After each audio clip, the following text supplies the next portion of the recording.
ألا قل للنسور كفاك رفعا تركت مواطنيك مسخمطين. ألا قل للنسور كفاك رفعا تركت مواطنيك مسخمطين. رفعت جميع ما في السوق لكن خفضت رؤوسهم وحلا وطينا. رفعت الماء لا نحتاج ماء بدعمكم شربنا الأكوافين. كذاك حثثتنا لصلاة سقيا وفي حكم التيمم قد كفينا. رفعت الكهرباء فقلنا عادي فنورك يكفي حتى الشاحنين. رفعت حليب أطفال صغار فلا تحزن فطمناهم وجينا. وصرنا نجهض النسوان وأدا عشانك لا بنات ولا بنينا. وصرنا نجهض النسوان وأدا لأجلك لا بنات ولا بنينا. رفعت بطاقة الخلوي حرصا لسلطنة الشعاع بسامعينا.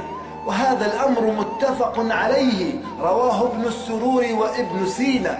رفعت ملابس الإفرنج شكرا فكل الشعب صار مزلطين.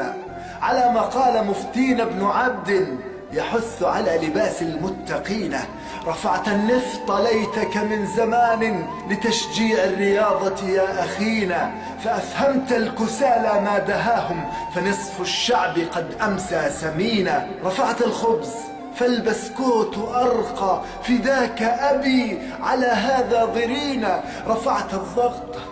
رفعت الضغط ويحك با زهير لقد وازنت فينا الأنسولين.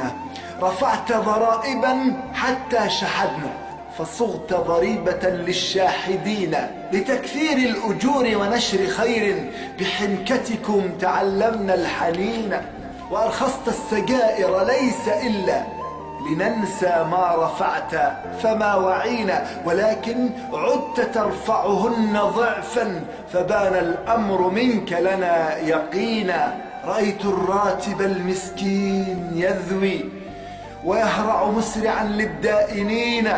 نحيفا لا يكاد يرى سويا يجيئك بعد 7 مستدين. فثلاجاتنا صارت أثاثا وجرة غازنا تكفي سنين. جزاك الله عنا كل خير جزاك الله عنا كل خير لقد أهلكتنا دنيا ودينا. فكيف نرد حقا ضاع منا إذا جبنا رضينا الصمت دينا. برفع الصوت في كون أصم لنصبح للحياة مؤذنين. برفع الكف طاهرة لتدعو فلا ترى غير رافعها معينا.